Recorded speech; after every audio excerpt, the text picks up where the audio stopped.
Welcome to Life Stories, where we bring you inspiring tales of resilience, love, and the power of the human spirit. Today, we share the incredible journey of John Monroe, a once vibrant businessman trapped in silence after a tragic accident. Through the unwavering care of a dedicated nurse, Emily, and the love of his wife, Catherine, John's story unfolds as a testament to hope, perseverance, and the bonds that heal. Subscribe to Life Stories to join us on this heartfelt journey.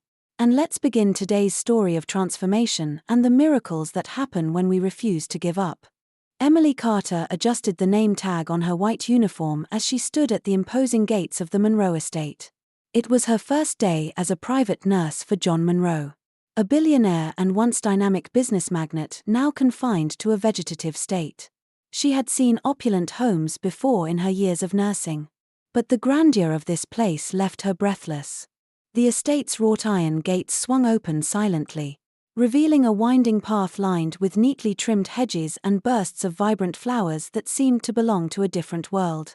Her hands were clammy as she clutched the small suitcase containing her personal belongings. It wasn't just the grandeur of the estate that made her uneasy. This job was a departure from her usual work. Emily was known for her skill and compassion in neurological rehabilitation. But the Monroes weren't just any family. And this wasn't just any case. At the door, a stern-looking butler named Paul greeted her with a restrained nod. His formality added to the sense of weight Emily felt about stepping into this world. "Welcome, Miss Carter," he said, his voice measured.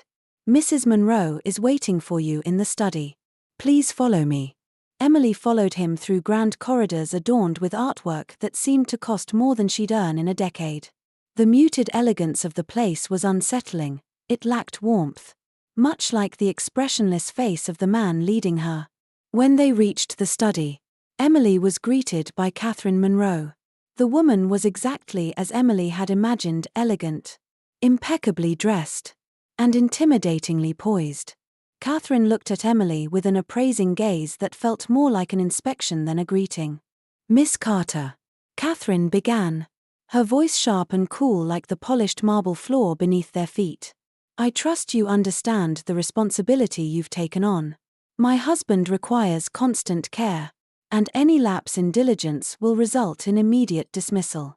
Emily met her gaze with steady professionalism, masking her unease. "I understand, Mrs. Monroe.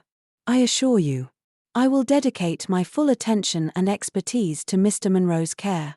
Satisfied, or perhaps resigned, Catherine nodded briskly. "Paul will show you to your quarters and John's room.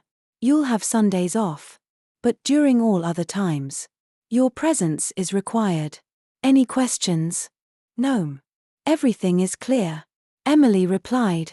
Paul led Emily to the West Wing, which housed John Monroe's room. The space was vast and sterile, dominated by a hospital bed surrounded by state-of-the-art medical equipment. Monitors hummed softly, tracking every vital sign of the man who lay motionless in the center of the room. Emily took in the scene. Photographs of a robust, smiling man adorned the walls, a stark contrast to the lifeless figure before her. Even in his current state, John Monroe's features hinted at the vibrant, commanding presence he must have once been. "This room is equipped with everything you'll need," Paul explained, his tone softer now. Mr. Monroe was a man of great energy. He ran his empire with precision, rode horses competitively, and had a particular fondness for Siamese cats. His voice faltered briefly, betraying a flicker of emotion. Emily's gaze shifted to a photograph on the bedside table. It showed John, laughing, holding a Siamese cat close to his chest. The warmth in his eyes in the photograph was almost painful to see now. "Thank you, Paul," Emily said quietly, filing away every detail. That night, after unpacking her belongings in the small adjoining room, Emily sat by John's bedside. The monitors beeped steadily, their rhythmic sound filling the silence. She took his hand gently in hers, the warmth of his skin a reminder that, despite appearances, he was still alive.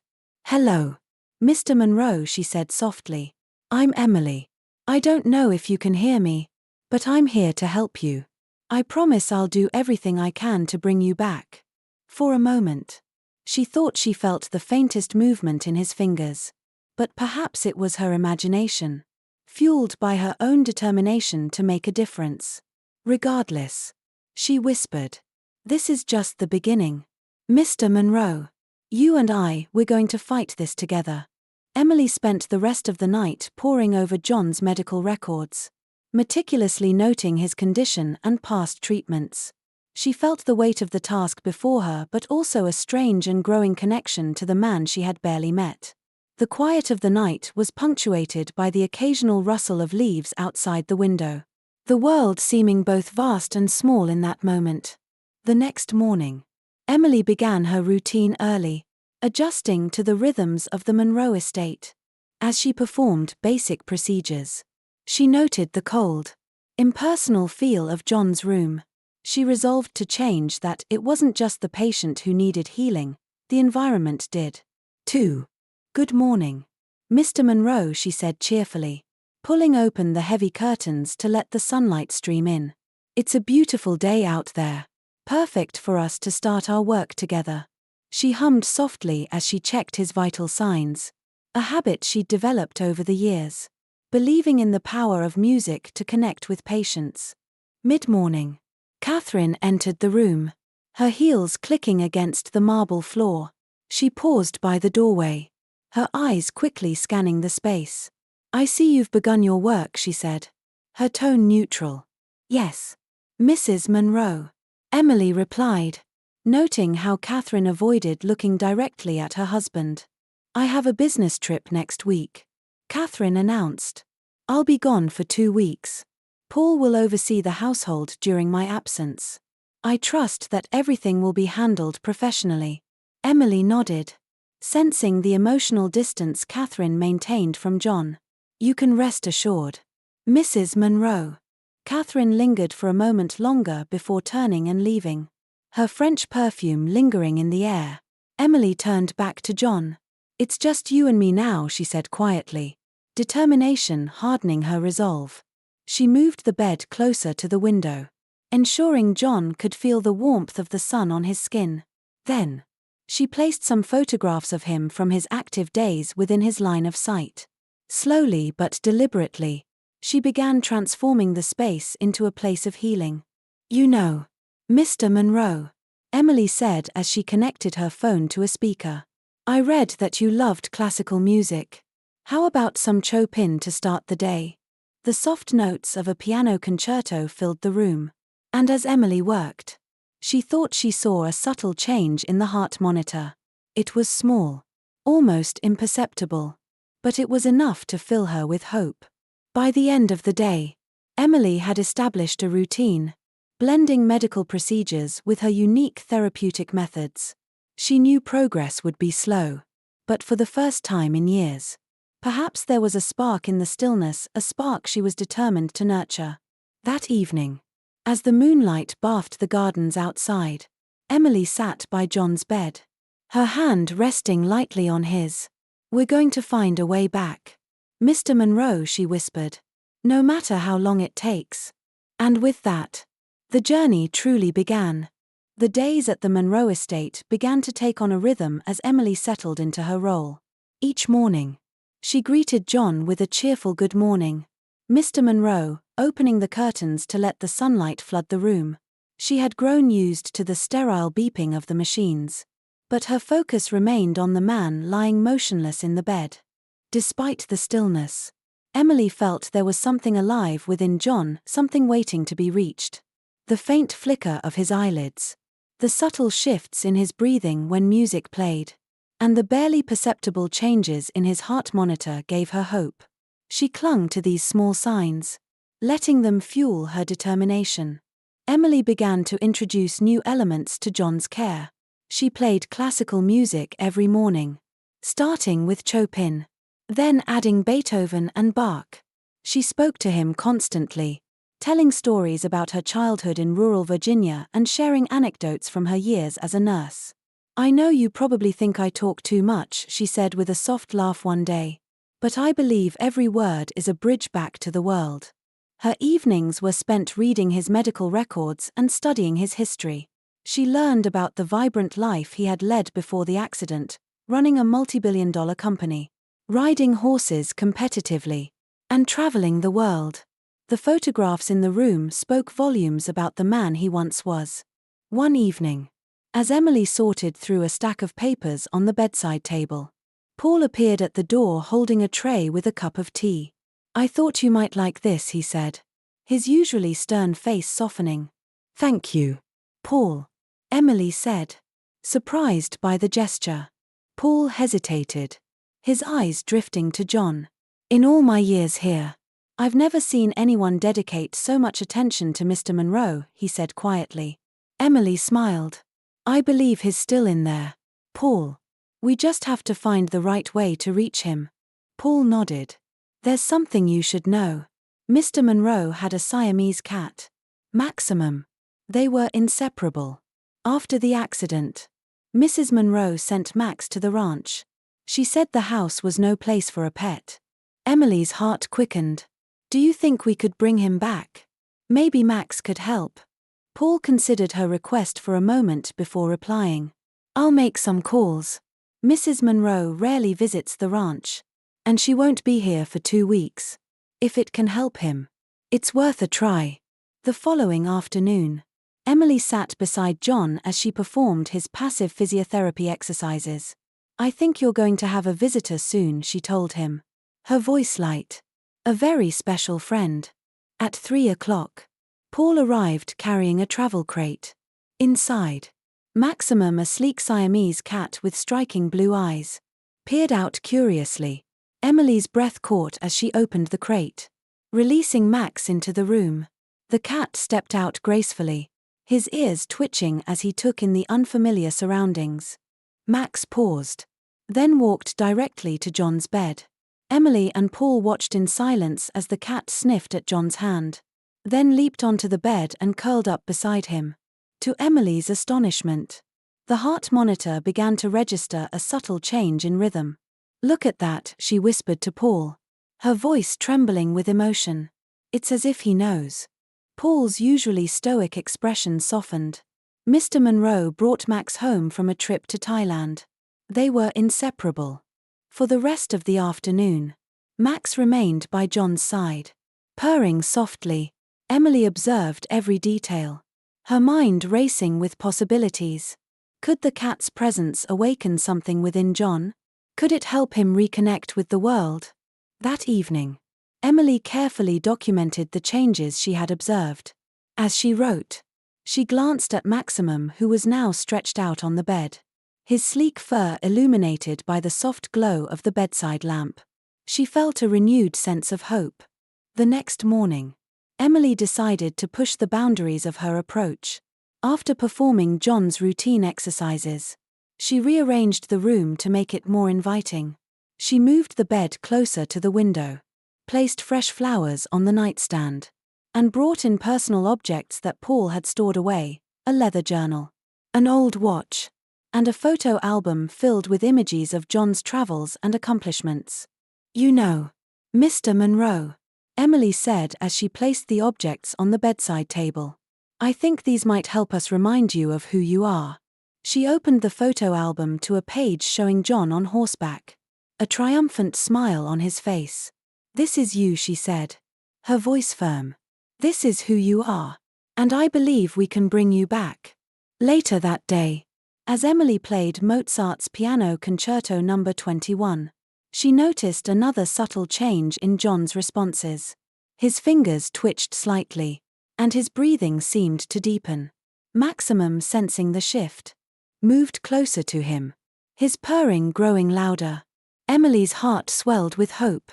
She had no doubt now that John was still present, locked inside his own body but fighting to return. When Catherine called from her business trip to check on John, Emily chose her words carefully. He's stable, she said, her voice steady. And I think we're starting to see some promising signs. Good, Catherine replied, her tone dismissive. Just keep me updated. After hanging up, Emily turned back to John. She doesn't see it yet, she said softly. But I do. You're coming back. Mr. Monroe. Slowly but surely. You're finding your way back. As the day turned to evening, Emily sat by John's bedside, her hand resting lightly on his. Max purred contentedly beside them, his presence a source of comfort for both. We're in this together, Emily whispered, her voice filled with quiet determination. One step at a time. We're going to bring you back. And for the first time, she truly believed it. The day Max officially became a part of John Monroe's recovery felt like a turning point in Emily's journey at the estate. The Siamese cat seemed to bring warmth to a home that had otherwise felt cold and detached. Over the next few days, Max settled into a rhythm, almost as if he understood the role he had to play.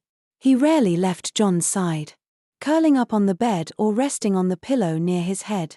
His soft purring filled the silence of the room, a gentle reminder of life and comfort. Emily observed this with growing hope.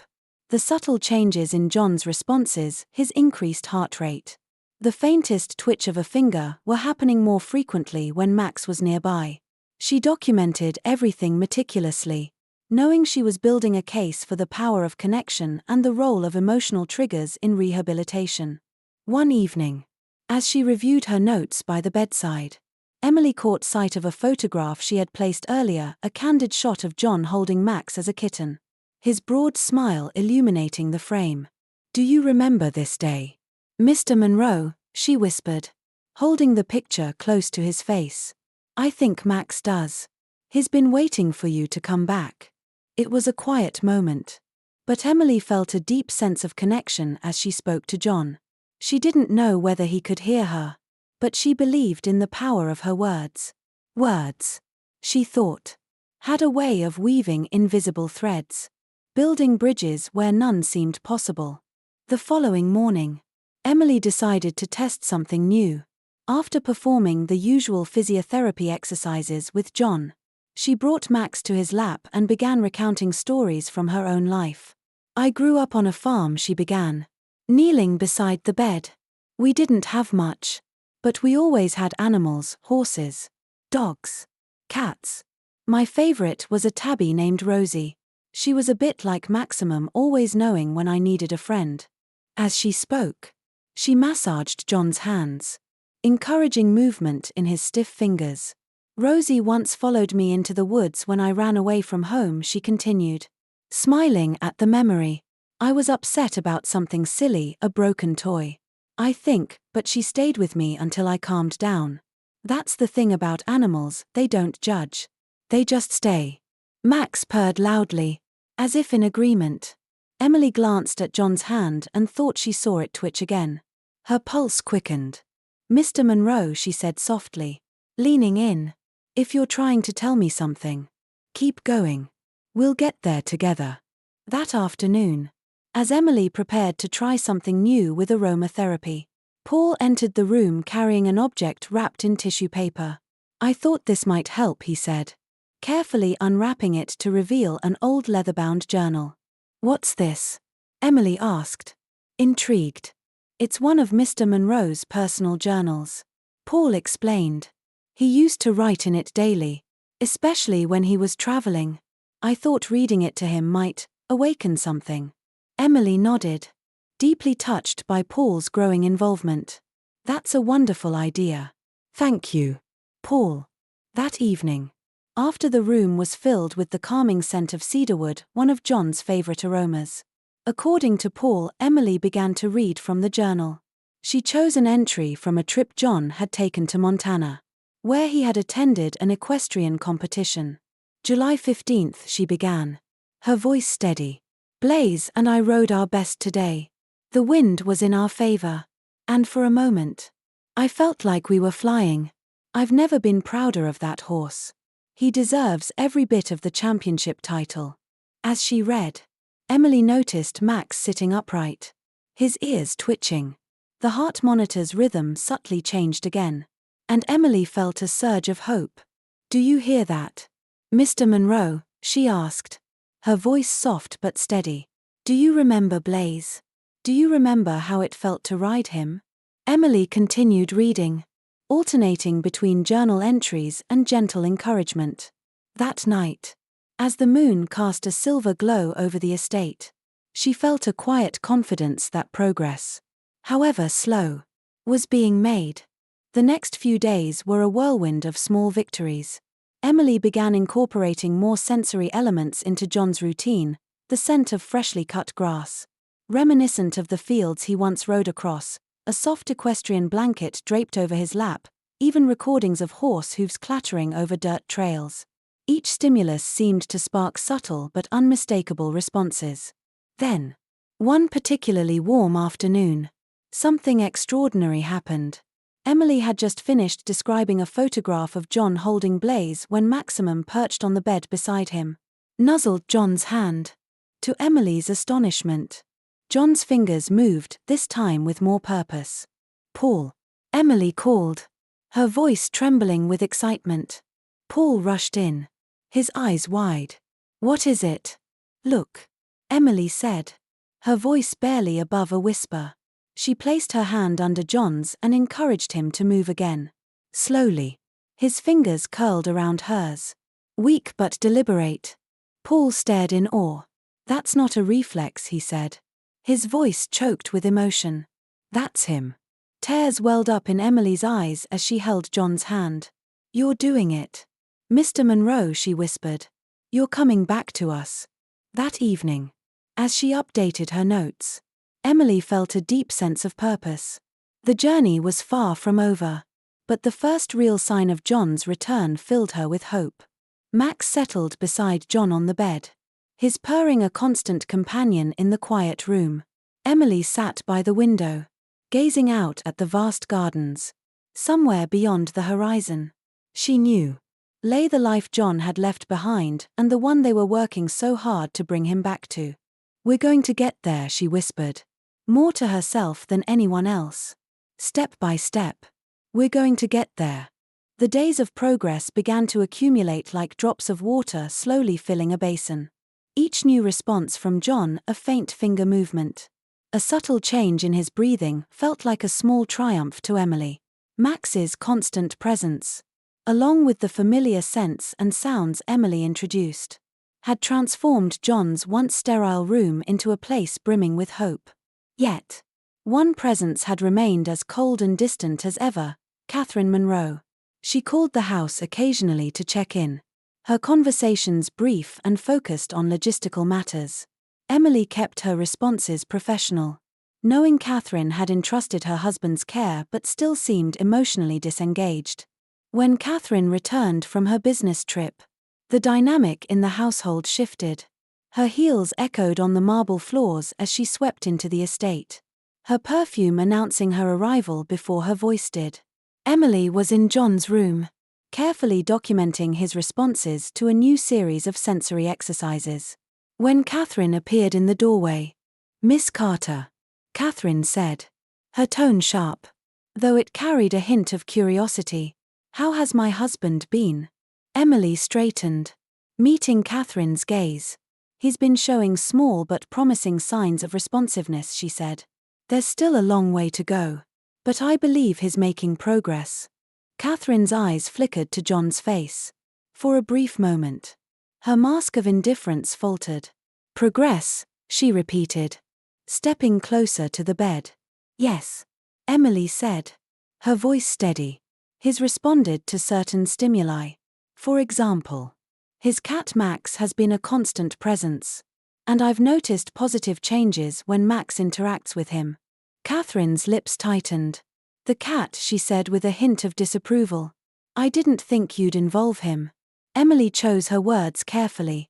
"Max seems to bring comfort to Mr. Monroe. I've observed physiological changes when they're together. It's a connection worth nurturing." Catherine's gaze lingered on Maximum, who was perched by John's side, purring softly. For a moment, it seemed she might say something, but instead, she turned abruptly and left the room. Over the following days, Catherine began spending more time at the estate, Emily often caught glimpses of her in the hallways or sitting in the study, lost in thought. It was clear that something weighed on her, though she maintained her poised exterior. One afternoon, Emily was adjusting John's position when Catherine entered the room again. This time, she didn't stand at a distance. She approached the bed and, for the first time, placed her hand on John's. "Do you think he knows I'm here?" Catherine asked, her voice softer than Emily had ever heard it. Emily paused, taken aback by the vulnerability in Catherine's tone. "I believe he does," she said gently. "Even if he can't show it. I think he feels the presence of the people who care about him." Catherine's fingers brushed John's motionless hand. "It's been so long," she murmured, almost to herself. Emily hesitated but decided to ask. "Mrs. Monroe, do you want to talk about it?" For a moment, it seemed Catherine would retreat into her usual guarded demeanor. But then she surprised Emily by sitting down in the chair beside the bed. "I haven't always been the best wife," Catherine admitted, her voice trembling slightly. "John and our marriage has always been more about appearances than love. He was ambitious, driven, and I admired that. But we were never truly close. When the accident happened, I thought it was the end of everything." Emily listened silently, letting Catherine's words flow. "I distanced myself," Catherine continued. "I told myself it was to protect him, to make the practical decisions he couldn't make. But the truth is, I didn't know how to handle the guilt or the loss." Emily's heart ached for Catherine, seeing the cracks in the facade she had worked so hard to maintain. "It's not too late," Emily said softly. "He's still here. And he needs you now more than ever." Catherine's eyes filled with tears as she looked at John. "I don't know if I can fix what's broken," she said. "You don't have to fix everything at once," Emily replied. "Just being here, showing him you care, is enough to start." From that day forward, Catherine's presence in John's recovery became more consistent. She began sitting with him for longer periods, sometimes reading aloud from his favorite books or simply holding his hand in silence. Though the changes were gradual, Emily noticed a softening in Catherine's demeanor. One evening, as Emily prepared to leave John's room for the night, Catherine lingered by the bedside. "Miss Carter," she said quietly, stopping Emily at the door. "Yes, Mrs. Monroe? I want to thank you," Catherine said, her voice filled with sincerity. "For not giving up on him. For not letting me give up." Emily smiled, her heart warmed by the acknowledgement. "We're all in this together," she said. As the days turned into weeks, the household began to feel different. Catherine started spending her mornings in the garden, cutting fresh flowers to bring into John's room. She even suggested playing some of his favorite jazz records, a welcome addition to the classical pieces Emily had been using. Though Catherine's transformation wasn't sudden, it was profound. Emily could see the woman finding her own way back, just as John was fighting to do the same. The room that once felt like a sterile, lifeless space now pulsed with energy, a testament to the power of love and connection. And every evening, as Emily sat by John's side, she found herself marveling at the resilience of the human spirit, not just John's, but Catherine's, too. They were all on this journey together, and step by step, they were beginning to heal. The crisp morning air outside the Monroe estate hinted at the changing seasons. But inside John's room, it was a day like any other, or so it seemed. Emily had grown used to the delicate balance of hope and patience that defined her work. Every small response from John was a victory. But she also knew that recovery was not linear. "Good morning, Mr. Monroe," she said cheerfully as she opened the curtains, letting sunlight pour into the room. Max leapt onto the bed, settling near John's hand as though to resume his daily vigil. Emily smiled at the cat. "You've been such a good helper, Maximum. Let's see if we can make today special." She had no idea how special the day would turn out to be. Emily began John's routine exercises, gently flexing his fingers and massaging his arms to stimulate circulation. She played soft jazz in the background, one of Catherine's recent suggestions, and added a few drops of leather-scented oil to the room's diffuser. A fragrance tied to John's equestrian days. "You loved riding horses, didn't you?" Emily asked, her voice calm and steady as she worked. "I read another story in your journal last night about Blaze. Paul told me he's still at the ranch, waiting for you." As she spoke, Emily thought she saw something, a faint movement in John's hand, almost as if he were trying to respond. Her heart raced, but she steadied herself. She didn't want to overinterpret the moment. "Let's keep going," she said softly, focusing her attention on his face. "If you can hear me, Mr. Monroe, try moving your hand again." For a long moment, there was only the hum of the machines and Max's quiet purring. Then, slowly, John's fingers moved, curling weakly around Emily's. Emily gasped, tears springing to her eyes. "John," she whispered, her voice trembling. "You're here. I knew you were still here." She didn't let go of his hand as she called for Paul, her voice echoing through the quiet halls. Moments later, Paul arrived, his usually composed expression replaced by astonishment as Emily showed him John's deliberate movements. "This isn't a reflex," Emily said, her voice full of conviction. "This is him." Paul's voice wavered as he replied, "I've worked here for years, but I've never seen anything like this. You've done it. Miss Carter. You've brought him back." The news spread quickly through the household, and Catherine rushed to John's room, her face a mixture of disbelief and hope. She stopped in the doorway, her eyes fixed on her husband. "Emily," she said cautiously, "is it true?"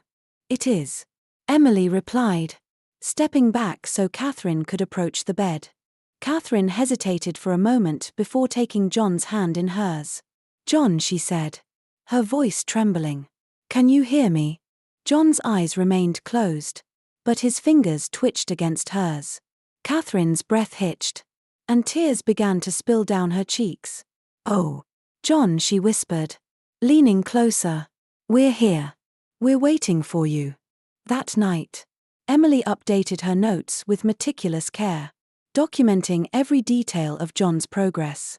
She felt a renewed sense of purpose, a certainty that all their efforts were beginning to pay off. Over the following weeks, John's responses became more consistent. He began to react to specific stimuli, the sound of Max's purring, the scent of roses from the garden, and even the touch of his old leather riding gloves, which Catherine had found in the estate storage.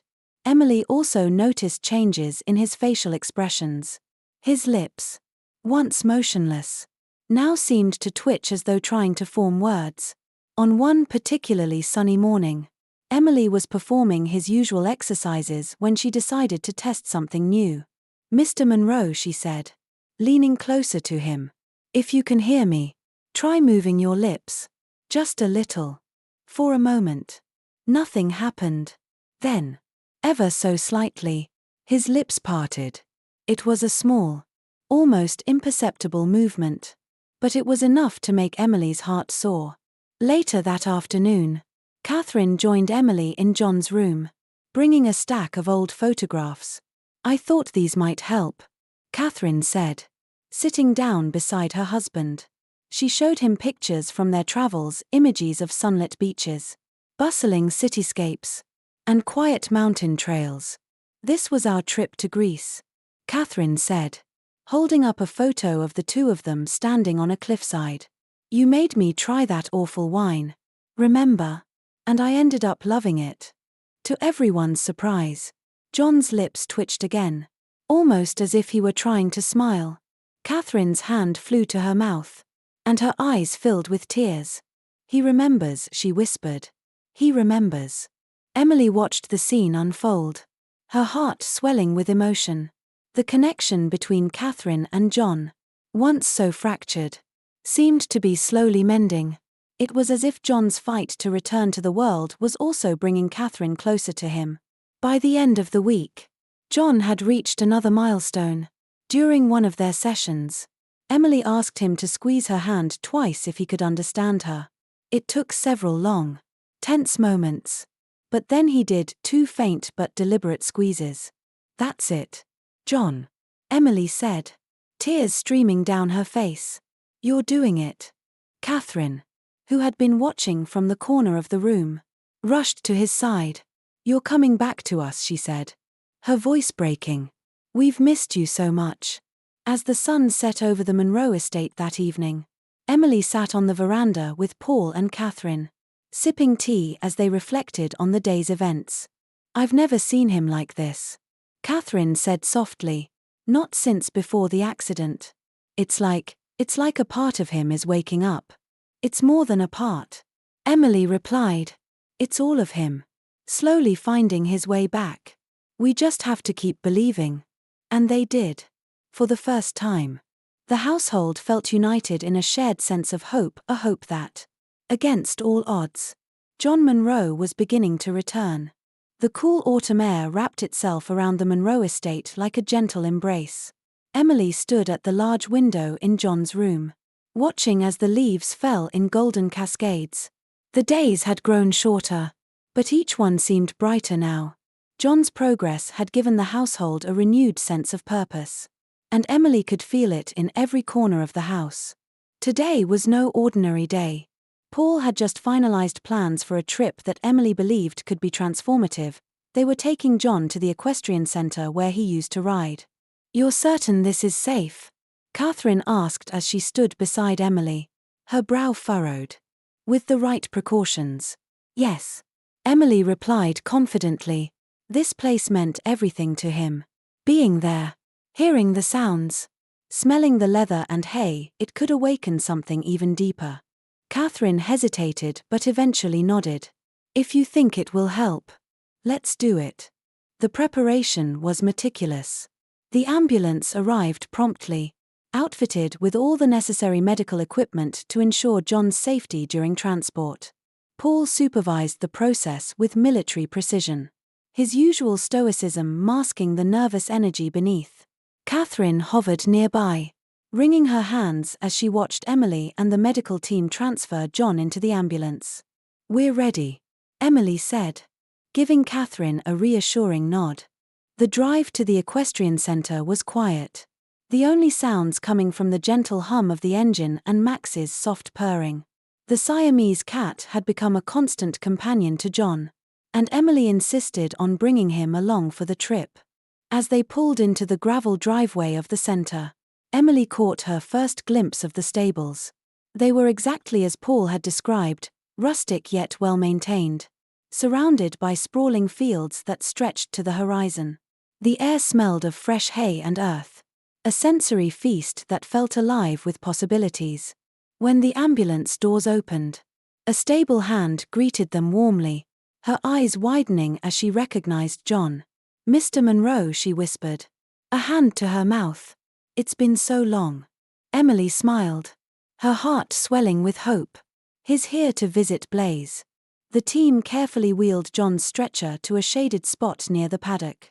Emily and Catherine positioned him so he could see everything clearly. Blaze, a magnificent black horse with a shiny coat that seemed to shimmer in the sunlight, stood at the far end of the paddock. Blaze, Catherine called softly, her voice carrying over the crisp air. The horse turned, his ears perking up at the familiar sound. He trotted closer, his powerful legs kicking up small clouds of dust. As he approached, Emily felt the tension in the air grow palpable. Everyone was waiting, hoping for something extraordinary. Blaze stopped at the fence, his large, intelligent eyes fixed on John. Emily watched as the horse lowered his head, sniffing the air as though recognizing his old friend. Catherine knelt beside John, her voice trembling with emotion. John, she whispered. It's Blaze. He's here for you. For a moment, there was no movement, only the soft rustle of leaves in the breeze. Then, slowly, John's eyelids fluttered open. Emily's breath caught, and she reached for Catherine's hand, gripping it tightly. John, Emily said gently, her voice steady despite the lump in her throat. If you can hear us, Blaze is waiting. Try to reach for him. A tear slipped down Catherine's cheek as John's hand twitched, his fingers curling weakly as though trying to grasp something invisible. Blaze, as if sensing the significance of the moment, let out a soft nicker and stepped closer, pressing his nose against John's outstretched fingers. His responding. Emily whispered, her voice filled with awe. Tears streamed down Catherine's face as she leaned closer to her husband. You're here, she said, her voice trembling. You're really here. The breakthrough didn't stop there. As Blaze stayed close, nuzzling against him, John's lips moved faintly. Emily leaned in, holding her breath. And then it came, a single, broken word. Blaze. The word was faint but unmistakable. Emily's eyes filled with tears as she turned to Paul and Catherine, who were frozen in shock. He said it. Emily whispered. He said his name. Catherine let out a small sob, covering her mouth with her hand as she knelt beside her husband. John, she said, her voice breaking. Oh, John. I've missed you so much. Paul stood a few feet away, his usually composed expression crumbling as he wiped his eyes. Even Max seemed to sense the gravity of the moment, his tail curling around John's arm as he purred loudly. The rest of the visit was a blur of emotions. Emily carefully documented every response while Catherine held John's hand, whispering words of encouragement. Blaze remained nearby, a silent but powerful presence. On the ride back to the estate, the mood was one of quiet triumph. Catherine couldn't stop smiling, her eyes never leaving John's face. I feel like I'm meeting him again for the first time, she said softly. Emily smiled, her heart full. Today was a turning point, she said. His finding his way back to us. When they returned to the estate, Paul helped Emily settle John back into his room. The once sterile space now felt like a sanctuary, filled with the warmth of hope and the memories they had awakened. That night, as Emily sat by John's bedside, she whispered softly, "Today, you reminded us of the man you are. We'll keep fighting. Mr. Monroe. We're not giving up, not now. Not ever." And as the moonlight streamed through the window, Emily felt the quiet certainty that the hardest part of the journey was behind them. John Monroe was no longer lost, he was on his way home. The morning after their visit to the equestrian center, Emily entered John's room with a renewed sense of purpose. The breakthrough from the previous day had left the entire household buzzing with hope. But for Emily, it was more than just a moment of triumph. It was proof that all the care, patience, and connection they had poured into John's recovery were bearing fruit. "Good morning, Mr. Monroe," Emily said brightly, pulling open the curtains to let in the golden morning sunlight. Max stretched luxuriously on the bed, his sleek form arching before settling back beside John. "Today's going to be another good day," Emily said, taking John's hand in hers. His fingers, which had been motionless for so long, twitched slightly, and Emily felt a familiar surge of joy. "We're getting there, one step at a time." Catherine entered a few moments later, carrying a tray of freshly cut roses from the garden. She had taken to spending her mornings arranging flowers to brighten John's room, a small but meaningful gesture that Emily noticed with appreciation. "Good morning," Catherine said, setting the vase on the bedside table. She leaned down to kiss John's forehead, a tenderness in her touch that hadn't been there before. "How's he doing today?" Emily smiled. "He's already responding. I think yesterday really made an impression." Catherine nodded, her eyes misting as she glanced at her husband. "I still can't believe he said Blaze's name. It feels like I have him back."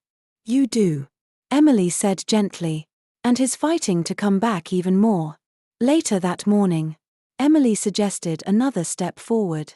"Catherine," she began, "I've been thinking, now that John is showing more consistent responses, it might be time to try something new, something that involves both of you." Catherine looked intrigued. "What do you mean?"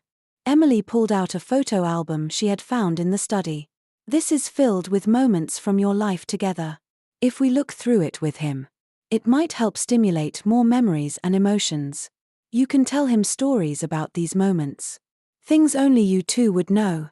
Catherine hesitated, her fingers tracing the edge of the album. I don't know if he'll remember, she said softly, her voice tinged with doubt. Emily placed a reassuring hand on Catherine's arm. Even if he doesn't. Hearing your voice, feeling your presence, it will mean something. I promise. That afternoon, they began. Catherine sat beside John, the album open on her lap, while Emily watched quietly from the corner, ready to step in if needed. This was our honeymoon, Catherine said, pointing to a photo of them standing on a beach, the ocean behind them glistening under the sun. She smiled wistfully. You hated the idea of lying around all day, so you planned a hiking trip instead. I was furious at first, but by the end of it, I couldn't stop laughing. You carried me halfway back down the trail when I twisted my ankle. She laughed softly, her eyes shimmering with both joy and sadness. Do you remember, John, how you said I was the toughest woman you'd ever met? Even while I was crying like a child? For a moment, it seemed like nothing would happen. Then, John's lips twitched faintly, and his fingers curled slightly around Catherine's hand. He does remember, Catherine whispered, her voice breaking. Oh, John. Encouraged, Catherine continued flipping through the album, sharing stories of their trips, their first home, and even the simple moments they had shared over the years.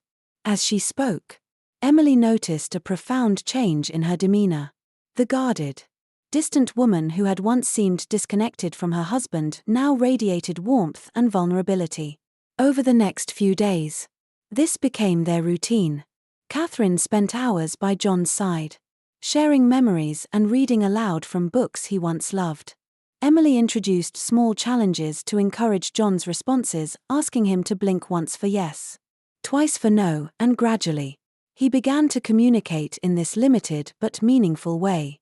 One afternoon, while Emily performed his physiotherapy exercises, Catherine entered the room holding a small box.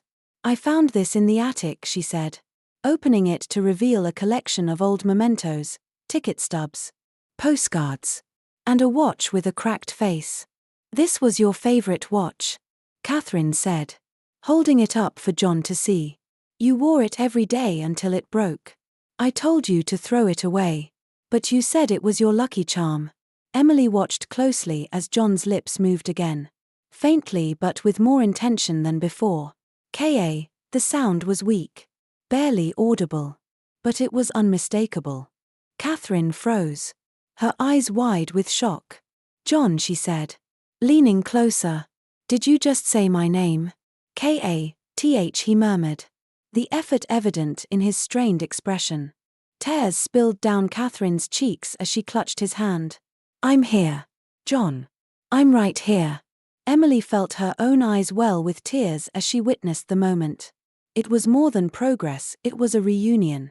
A bridge between two people who had been separated by silence for so long. That evening, as Emily updated her notes, she reflected on how far they had come. John's awakening wasn't just about regaining movement or speech, it was about reconnecting with the life he had once lived and the people who loved him. Catherine found Emily in the study later that night. Thank you, she said, her voice filled with emotion. For everything you've done, for John. For me. I don't know how we would have gotten through this without you. Emily smiled, feeling a warmth she couldn't put into words. It's not just me, she said. It's all of us, working together. Believing in him. And as she returned to John's room to check on him one last time, Emily felt the weight of the journey ahead, but also the profound joy of knowing they were no longer traveling it alone. Together. They were a family united by love, resilience, and hope. The crisp air of early winter had begun to settle over the Monroe estate. But inside John's room, the warmth of progress and connection prevailed. It had been weeks since John had first said Catherine's name, and each day since had brought small but meaningful victories.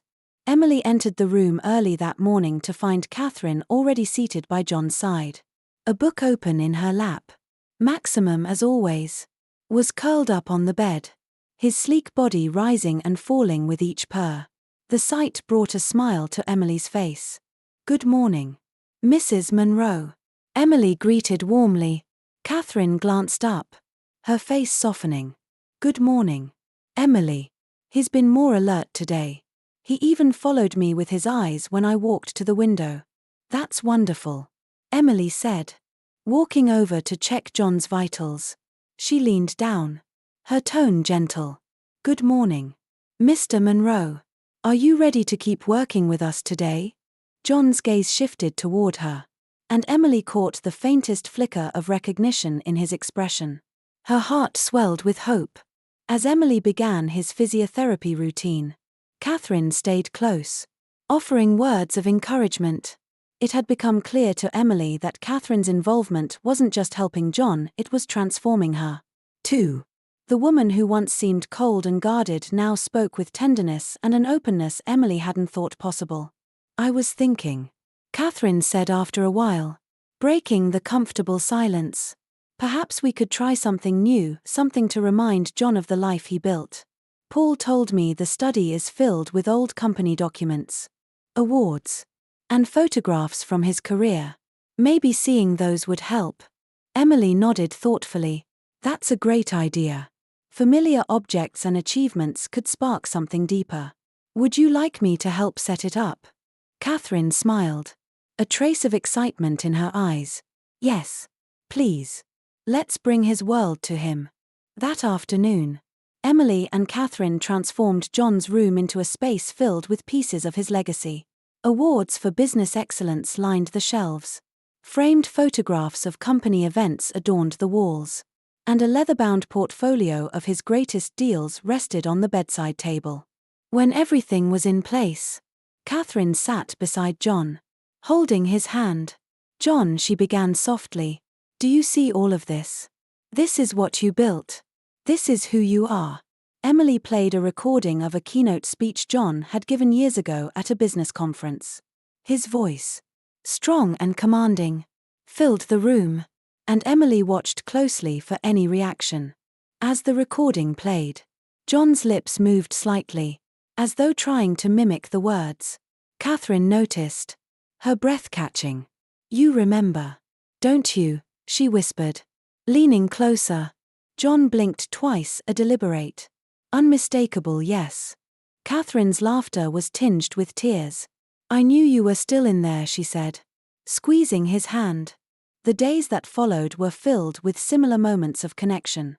Catherine read aloud from John's journals, while Emily continued to integrate sensory and music therapies.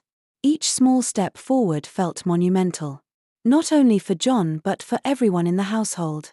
One particularly poignant evening, Catherine found Emily in the kitchen, sipping tea after a long day. "Emily," she began hesitantly, "can I ask you something personal?" "Of course," Emily replied, setting down her cup. "Why did you become a nurse?" Catherine asked. "You're so devoted, so determined. I've always wondered what brought you here." Emily took a moment to gather her thoughts.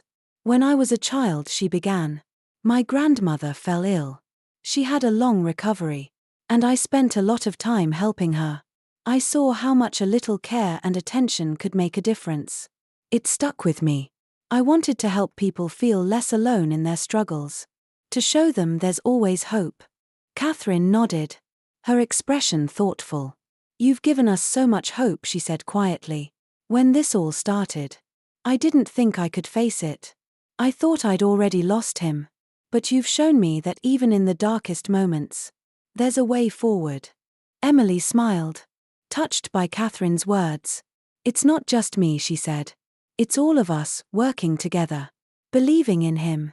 The next morning, as Emily entered John's room, she found Catherine holding up a small music box. "This was one of the first gifts John gave me," Catherine explained, her voice soft. "He brought it back from a trip to Switzerland. It's been in storage for years, but I thought it might help." Emily encouraged Catherine to wind the box. And soon, the delicate melody of a Swiss lullaby filled the room. John's expression changed immediately. His lips parted slightly, and his eyes seemed to focus more intently. "John," Catherine said, her voice trembling. "Do you remember this?" For the first time, John's lips formed a faint but unmistakable smile. Catherine gasped, her hand flying to her mouth. "He's smiling," she whispered, tears streaming down her face. Emily felt her own eyes well with tears. "This is incredible," she said.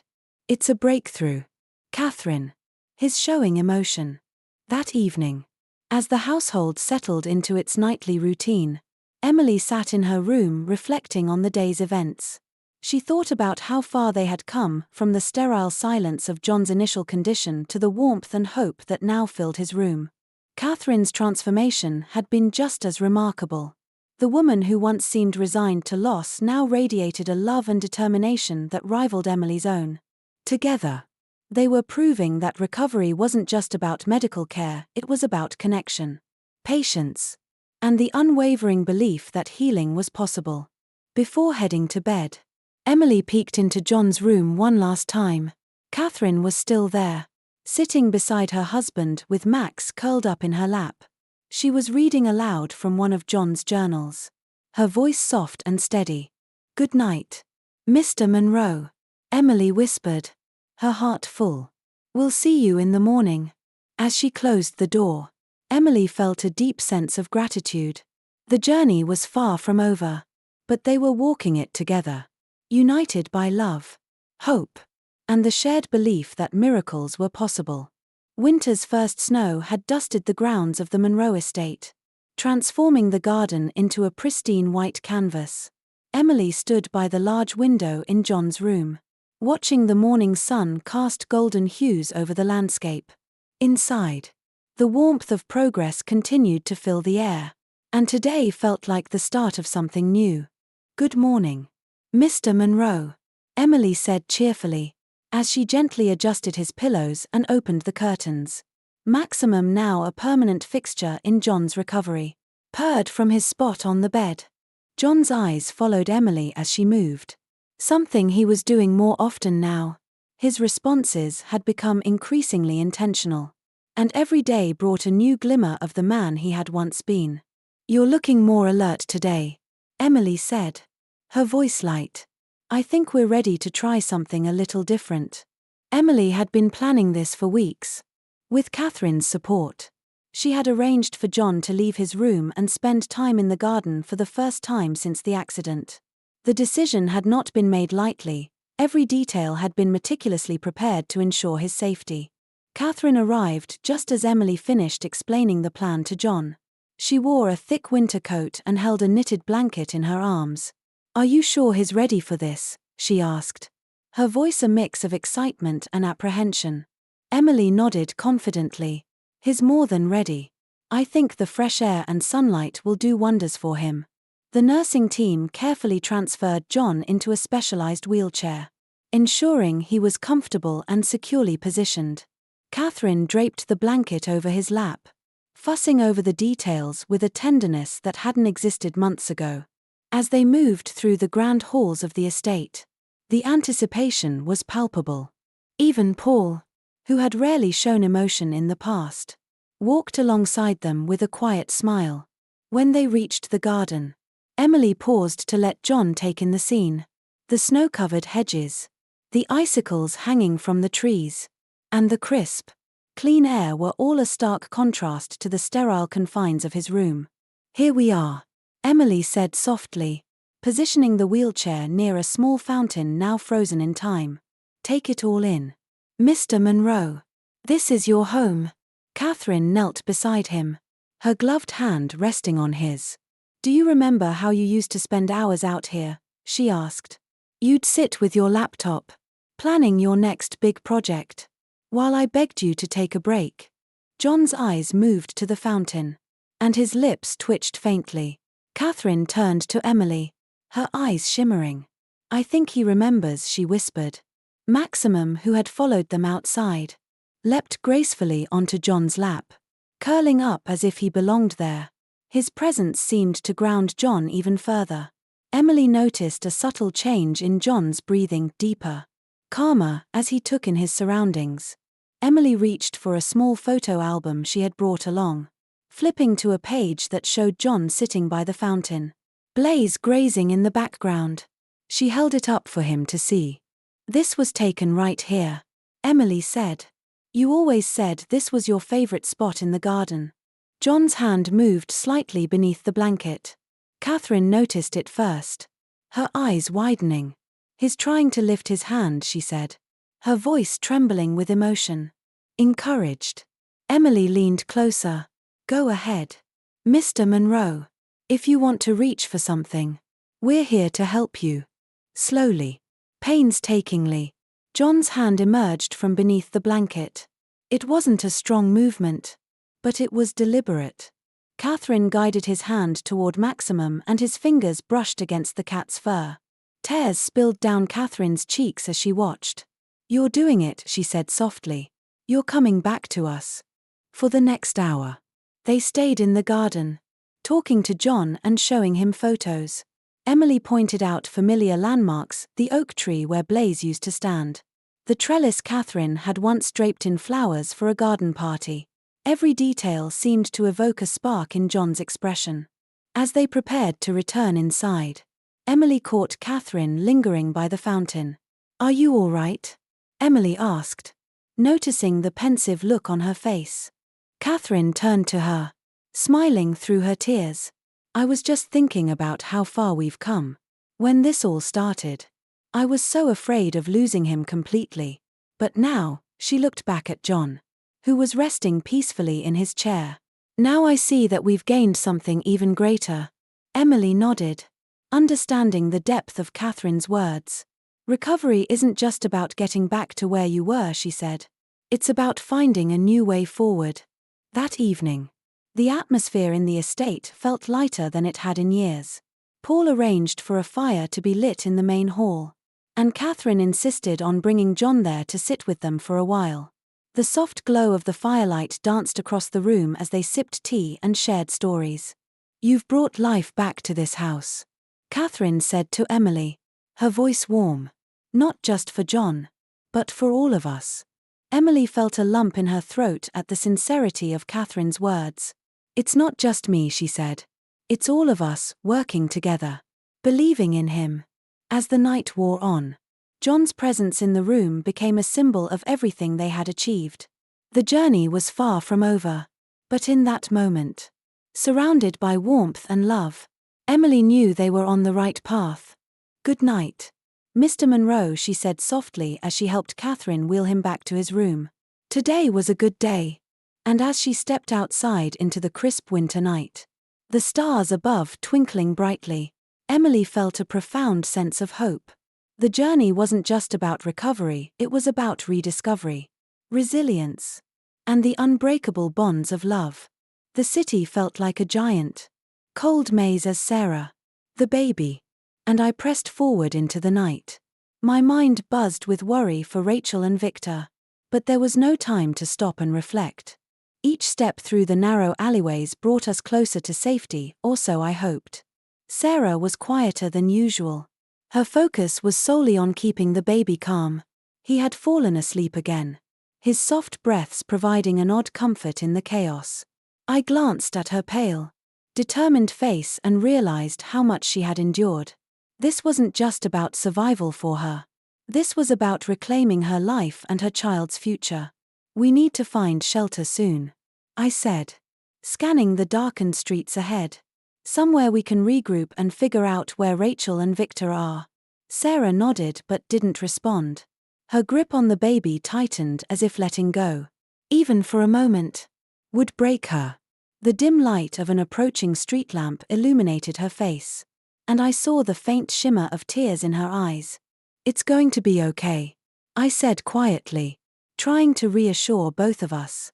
Her lips pressed into a thin line, but she nodded again. "It has to be."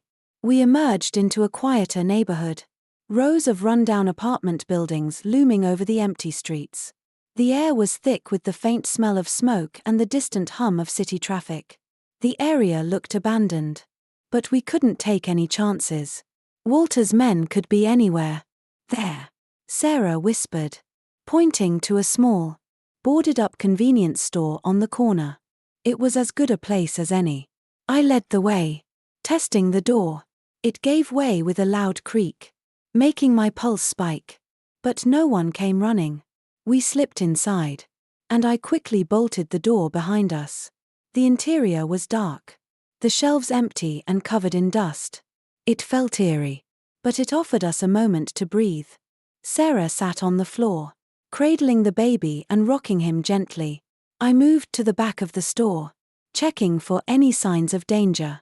When I was sure we were alone, I returned to her side.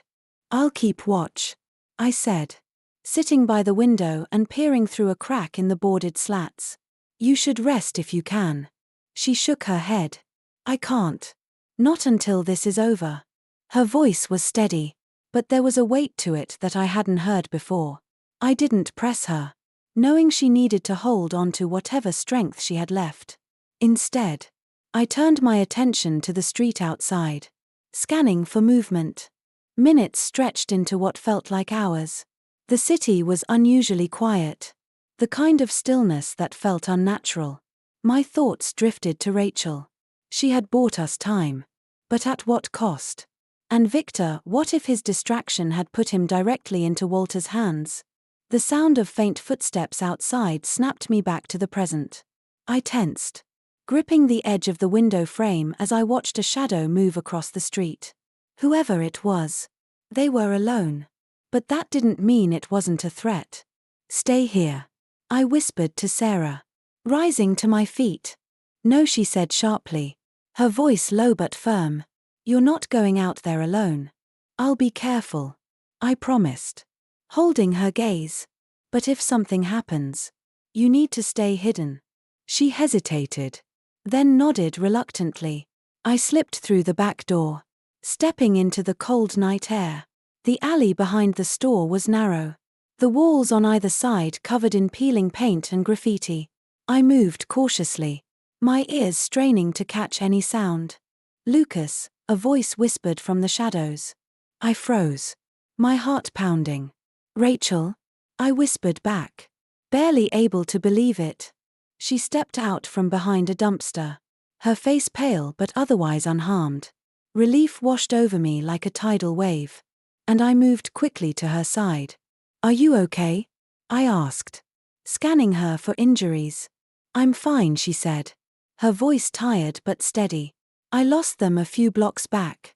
"What about Sarah and the baby?" "They're safe," I said, motioning for her to follow. "We're hiding inside. Come on." We slipped back into the store, where Sarah's face lit up with a mix of relief and worry as she saw Rachel.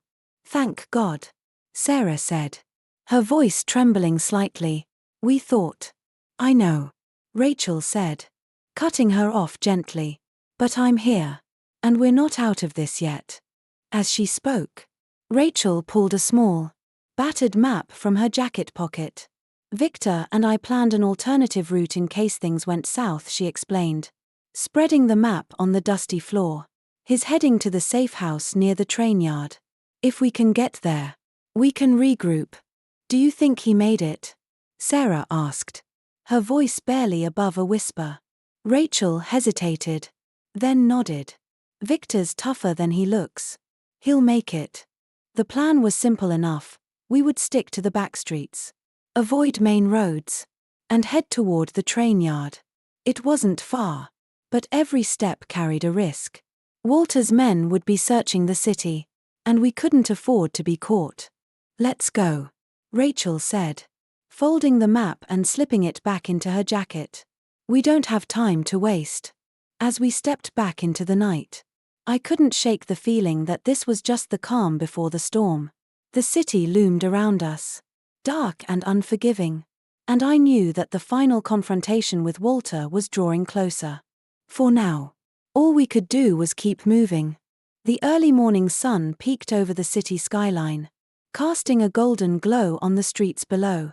Lucas stood on the edge of the train yard, watching the last of the group board the train that would take them far from the shadow of Walter's tyranny.